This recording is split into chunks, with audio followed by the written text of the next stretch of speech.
My world shattered that night. Someone broke into my home, the one place I thought was safe. They took things, yes, but they took more than that. They stole my peace of mind. Every creak of the floorboards makes me jump. I look at my neighbors and wonder if I can trust them. I feel a deep ache in my chest. Anger, fear. The police came, they wrote a report, charges, court dates. But no one asked me what I needed. No one asked how to make the fear stop. I need to understand why this happened to me. I need to know if the person who did this sees the damage they caused. Do they know I lie awake at night? Do they know I am afraid in my own house? I need them to hear my voice. I need them to see my face. I need them to understand the harm they created. Punishment alone feels empty. It will not give me back my sense of safety. It will not answer the questions that haunt my quiet moments. I need something more. I need a way to heal from this wound, not just a way to punish the person who inflicted it. I hope to put the pieces of my life back together. I hope to feel safe again in my own home. I want to believe people can change, that harm can be repaired. Maybe if the person who did this could hear my story, something would shift. Maybe if they had to face the real-life consequences of their actions, not just a judge in a robe, they would understand. I am not looking for revenge. I am looking for repair. I am searching for a path that leads away from this constant fear and toward a place of healing and restored trust. This desire for something more than punishment is where restorative justice begins. It starts with the voice of the person who was harmed. It listens to their needs for safety, for truth, and for repair. It recognizes that when a wrong is done, it creates obligations, unpacking the core ideas. Restorative justice is a different way of thinking about crime and conflict. The usual justice system asks 3 questions. What law was broken? Who broke it? What punishment do they deserve? This approach focuses on rules and punishment. It often leaves the victim on the sidelines. The offender is defined by their worst act. The community watches from a distance as the formal system takes over. Restorative justice asks a different set of questions. Who has been hurt? What are their needs? Whose obligation is it to meet those needs? This changes everything. The focus shifts from broken laws to harmed people and broken relationships. The goal isn't just punishment. It's repairing the harm as much as possible. Healing for the victim. Accountability for the offender, peace for the community.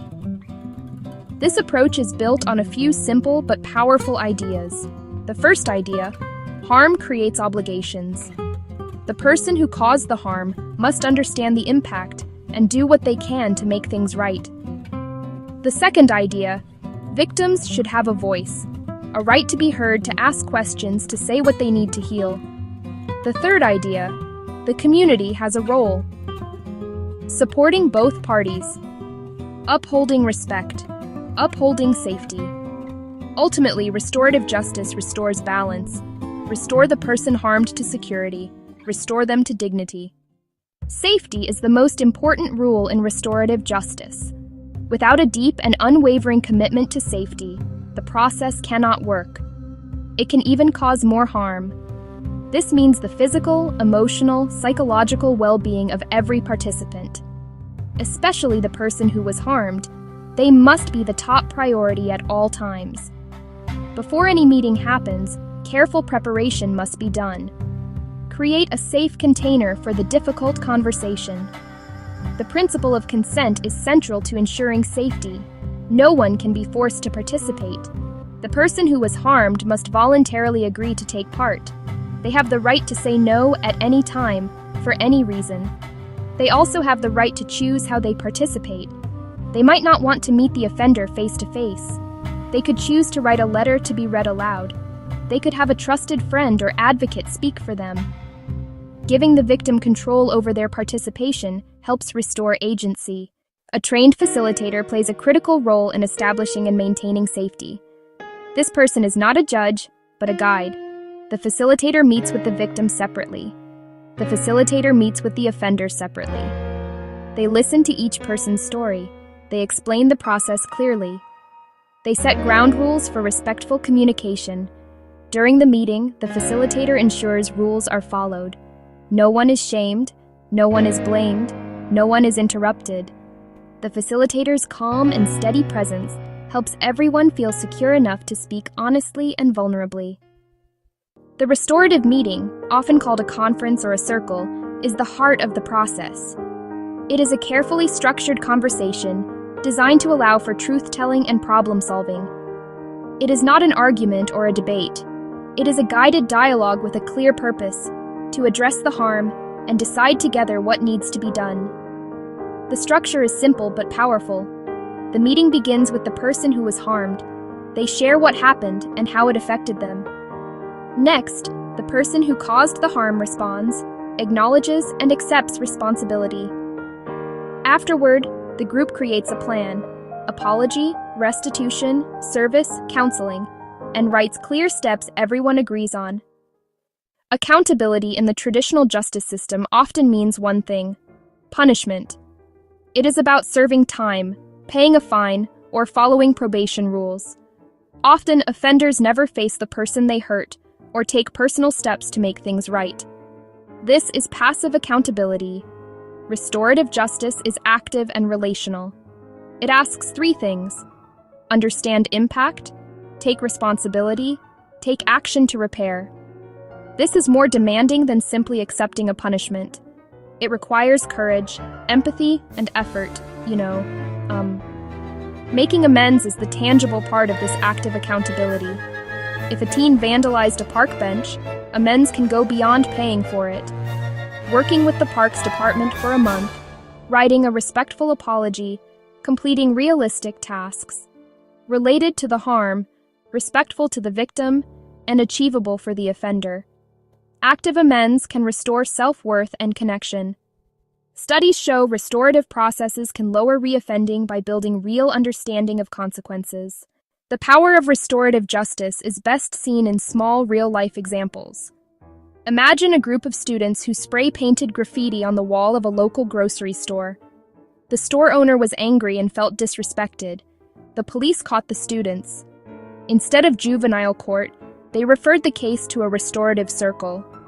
He shared how he built his business and how the graffiti hurt him and scared customers. The students listened, saw him as a person, and one by one apologized. Together, they made a plan. They cleaned the wall and repainted. They worked inside to understand the business. The harm was repaired and a lesson learned.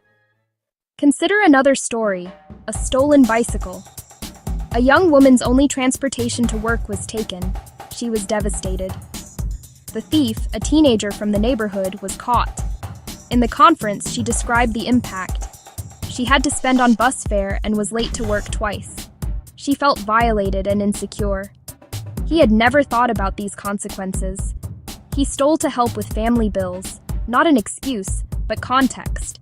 He agreed to work part-time at a community center to earn money to pay her back. The director offered the job on the spot. She got her money back. The teen got a job and a mentor, and the community turned harm into an opportunity for growth and connection. Restorative justice is powerful, but it is not a magic solution for every situation. It requires willing participants. If the victim declines or the offender refuses responsibility, it cannot proceed. Severity matters. In cases like murder or severe sexual assault, RJ is complex, risky for re-traumatization, and must be led by highly skilled facilitators. Successful dialogues exist, but are rare. Many programs start with property crime and minor assaults to build trust. Implementing RJ needs training, education, funding, patience, long-term commitment. Access must be equitable, regardless of race, income, or background. The journey toward a more restorative world begins with small, intentional steps. It starts not in a courtroom, but in neighborhoods, schools, families. The first step is to start talking about these ideas. Ask leaders what they're doing to address conflict in ways that repair harm. Build skills, listen better, ask open questions, learn facilitation. Start small, focus on a clear need, Train committed community members. Partner with courts and police while maintaining community ownership. Grow steadily, be transparent, and keep equity at the center. Across the globe, a quiet but pervasive crisis is unfolding, one that erodes the very foundation of our civic life. A profound lack of trust between citizens and the governments that serve them. Decisions are often made behind closed doors. Budgets are presented as impenetrable walls of numbers. The processes that shape our communities feel distant and obscure. This creates a fertile ground for suspicion, where citizens begin to assume the worst about how their money is spent and how critical choices are made. This erosion of trust is not merely a matter of public perception. It paralyzes progress, stifles civic engagement, and ultimately weakens the fabric of society. When people feel disconnected from their government, they are less likely to participate, collaborate, or believe in a shared future. This chasm of distrust, however, is not insurmountable. Tools capable of prying open the black boxes of bureaucracy and shining a light on public administration. These are not futuristic, unattainable solutions, but practical digital instruments deployable today to foster openness and accountability. From simple open data portals that make government information accessible to everyone, to complex systems like blockchain, creating immutable, tamper-proof records. The central promise is simple: make government actions visible, verifiable, and understandable to the people they serve. Imagine tracking your tax dollars from the moment they're collected to the exact school, road, or hospital they help fund. This essay will show how digital tools and blockchain can dismantle walls of opacity, use real-world examples to prove their power, and provide a roadmap for leaders and citizens to build honest, responsive, trustworthy governments. The journey to transparency is not just a technical upgrade, it's a fundamental rebalancing of power. By making information universally accessible and processes verifiable, technology empowers citizens to be active participants instead of passive recipients. It turns governance from a monologue into a dynamic dialogue between people and elected officials. This shift restores faith in public institutions and ensures they work for the collective good. The ultimate goal: honesty as an ingrained, verifiable feature of government. The path to a more transparent government does not require a sudden, massive leap into complex, untested technologies. Instead, it begins with simple, intuitive, widely available tools designed to make public information accessible to all. The most fundamental of these is the Open Data Portal. Think of this as a digital public library. City budgets, public employee salaries, crime statistics, business licenses, published in a clean, organized, machine-readable format. Instead of being locked in cabinets or buried in convoluted PDFs, this information is available for anyone to download, analyze, and repurpose, free of charge. These portals are catalysts for civic engagement and accountability. Journalists can uncover waste or corruption. Entrepreneurs can build helpful apps. Researchers can propose better policies. Beyond static data, digital tools can bring the very processes of governance into the public square. Live streaming city council meetings and public hearings on platforms like YouTube and Facebook removes physical barriers to participation. A working parent, a person with a disability, can now watch proceedings from home, submit questions in a live chat, and hear the debates that shape their community. Similarly, online feedback platforms and participatory budgeting tools allow citizens to propose ideas, report issues, and vote on how a portion of the public budget should be spent, transforming them from passive observers into active collaborators. While open data portals make information available, they do not guarantee accuracy or that data hasn't been tampered with. A government could alter a database to hide facts or change a digital record to favor a party. This is where blockchain offers a revolutionary solution. At its core, a blockchain is a shared, distributed digital ledger, thousands of identical linked notebooks across a network. New entries are broadcast, verified by participants, then added as a block to the chain. Each block is cryptographically linked to the one before it, creating a chronological, unbreakable chain. To alter a record, you'd need to change that block and every block after on a majority of computers, an incredibly difficult task. This structure makes blockchain immutable, ensuring the integrity of its information. Recording procurement end-to-end, initial bids to final payments, creates a permanent, auditable trail.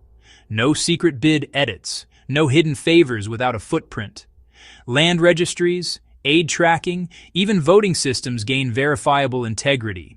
To see real-world impact, look to the Republic of Georgia. After independence, property rights were insecure, bureaucratic, slow, and vulnerable to corruption and fraud. Citizens faced opaque processes, disputes, and low confidence, stifling investment and development. In 2016, NAPR partnered with Bitfury to anchor the digital land registry to a secure, private blockchain. They augmented, not replaced, the database, using blockchain as a secondary verification layer. Transaction essentials, sales, inheritance, were hashed and recorded on-chain. A unique hash created a permanent, time-stamped, tamper-proof record, independent of the central database. People received receipts linking to the blockchain record, enabling independent verification of ownership. Confidence rose, fraud risk dropped, and registration became faster and cheaper. Georgia shows that incremental integration can secure rights, reduce corruption, and stabilize the business environment, delivering a more honest government. While digital tools and blockchain offer immense potential, it would be naive to view them as a magic bullet. The digital divide, connectivity, skills, devices, can exclude the most vulnerable. Moving services exclusively online without equity risks a new form of exclusion. Bureaucratic inertia and fear of scrutiny resist radical transparency. Some resist because openness disrupts entrenched interests. Building secure portals and robust blockchain apps requires investment, development, infrastructure, security, and ongoing maintenance and staffing. Smaller municipalities may lack budget and skilled teams, risking digital ghost towns. A polished portal can still be a veneer. Cherry-picked releases hide controversy. Bad blockchain design can legitimize bad data. Technology is a tool. Without honest intent, legal access frameworks, and a watchful civil society, advanced systems can serve control rather than empowerment. Address the digital divide. Invest in connectivity and create access points in libraries, community centers, and government offices. Commit to digital literacy so everyone can find, understand, and use public information. Start small, scale smart, pick visible, high-impact pilots like broken sidewalks where data is straightforward. Demonstrate success, prove value, and win over skeptics. Iterate based on real-world use before a wider rollout. Implement robust governance, anonymize data, publish clear privacy policies, empower independent oversight. Build privacy by design so verification doesn't expose personal details. Pair tech with strong FOI laws and a vibrant ecosystem. Journalists, academics, watchdogs, via grants and civic hackathons. Ensure data is used to scrutinize action and drive positive change. Transparency requires unwavering leadership. Leaders must champion a clear vision for an open, honest, collaborative government. Make public commitments and weave transparency into policies and communications. Fund portals, training, and pilot projects. Frame as investments in efficiency, development, and trust.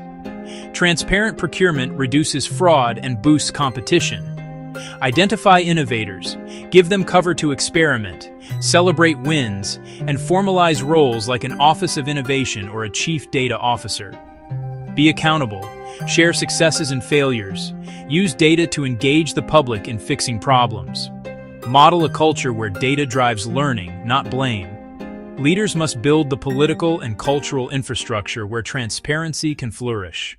Technology can open the doors of government, but citizens must walk through them. The promise of honesty, is a two-way street requiring an engaged citizenry. Pay attention, visit the Open Data Portal, explore the interactive budget, tune into council live streams. Public attention signals that transparency is valued and actions are watched. Use feedback apps to report problems. Submit ideas and vote for neighborhood improvements. Be a watchdog. Anyone can analyze public data to drive change. With technical skills, build apps and do deep dive analyses at meetups. Advocate for stronger FOI laws, digital access, and user-friendly tools. Bottom-up pressure creates political will when citizens demand and responsibly use transparency. The distrust separating citizens and governments is not irreversible. With intention, courage, and smart application of technology, it can be repaired. Simple tools make government visible and understandable. Cryptographic security provides unbreakable integrity, verifiable by all. Together, these tools lead to a government that is more efficient and more honest. But the journey faces human challenges. The digital divide, institutional inertia, superficial implementation. Leaders must champion, resource, cultivate openness, pilot, learn, and protect privacy. Citizens must use the tools to scrutinize budgets, report problems, contribute ideas, and hold officials accountable. An open government is only as powerful as the engagement it inspires. Technology is not the savior, but it is our most powerful tool to build open, accountable, and trustworthy governments worthy of a thriving 21st century democracy.